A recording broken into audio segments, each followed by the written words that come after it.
Halo sahabat nonton, siapa nih yang penasaran dengan kelanjutan cerita dari drama The Matchmaker? Yuk kita mulai aja alur cerita kelanjutan episode 7 dan 8 ya.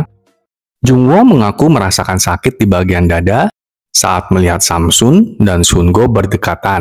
Ternyata, Jungwoo tidak tahan setiap melihat pria dan wanita lajang saling berdekatan. Setelah selesai bertengkar, mereka kemudian membahas kematian Lee Chook.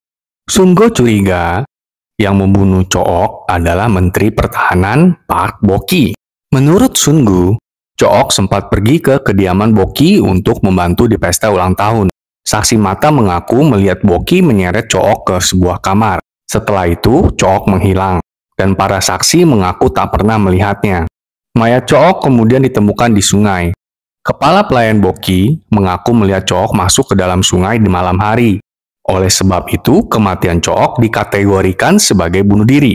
Ketika petugas memeriksa kamar Chook, mereka menemukan novel provokatif karya Hwarok alias Samsun.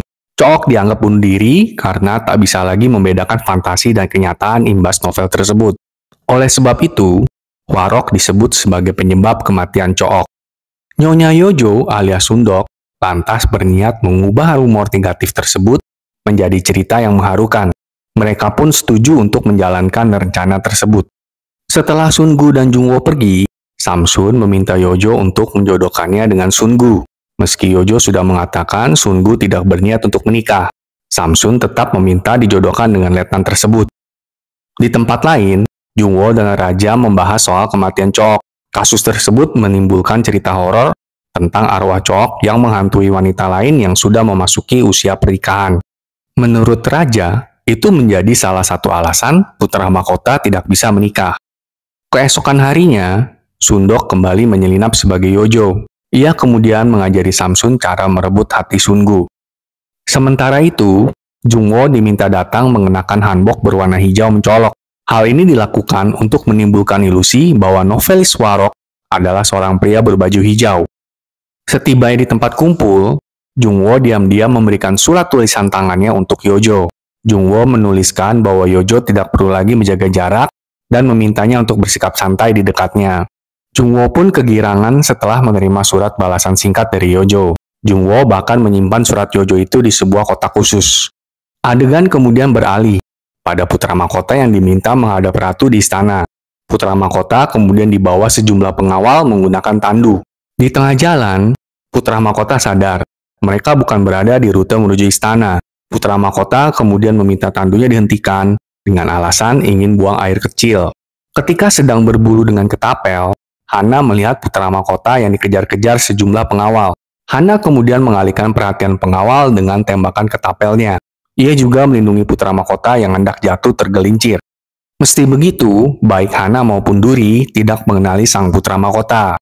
Pangeran yang masih berusia 14 tahun itu lantas minta ikut pulang bersama Hana. Di tempat lain, Yongbe tengah membahas hilangnya putra mahkota bersama Nyonya Park dan Bo-ki. Ternyata merekalah yang membayar pengawal untuk menculik putra mahkota. Sementara itu, Hana membantu putra mahkota menemukan rumahnya. Karena bocah laki-laki itu tidak mau mengungkapkan nama keluarganya, Hana mengantarkannya ke kantor distrik ibu kota. Namun, Hana dan putra mahkota tidak jadi masuk karena melihat ada Bo-ki di sana. Pada akhirnya, Hana mengajak putra mahkota untuk menginap di rumahnya. Di tempat lain, Jungwoo tampak mengajak Yojo mengobrol berdua.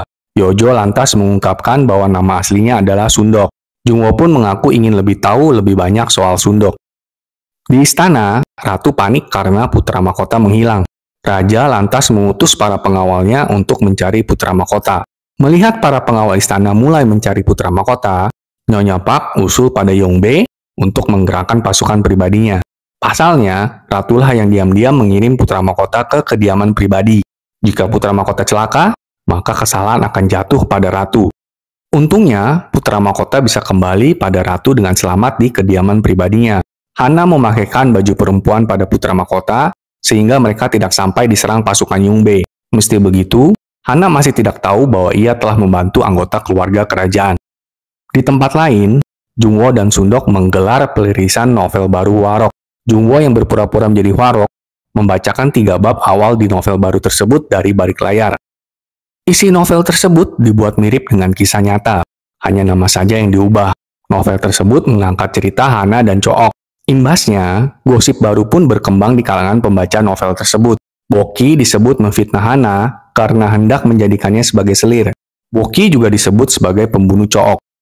Tak cukup dengan rumor belaka, Sundok berusaha untuk menghukum Boki. Ia pun menyusun rencana baru dan meminta Sungu berpura-pura menangkap novelis Hwarok. Awalnya, Sundoklah yang hendak menyamar sebagai Hwarok.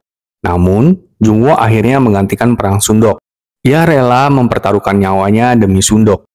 Di hari penangkapan, Jungwoo dikejar tim Sungu sampai di pinggir jurang. Di situ, Sungu seharusnya memberi kode dan Jungwoo melompat ke sungai. Namun, Boki tiba-tiba muncul dan menembak Jungwoo dengan panah sehingga lengannya terluka. Ketika Boki hendak menembakkan panah kedua, Sungu berusaha menghalanginya. Jungwoo pun terjatuh ke sungai saat berusaha menghindari panah kedua Boki. Di dalam air, Jungwoo sudah tak sadarkan diri dan tenggelam semakin dalam. Sundok lantas berenang mendekati Jungwoo untuk membantunya.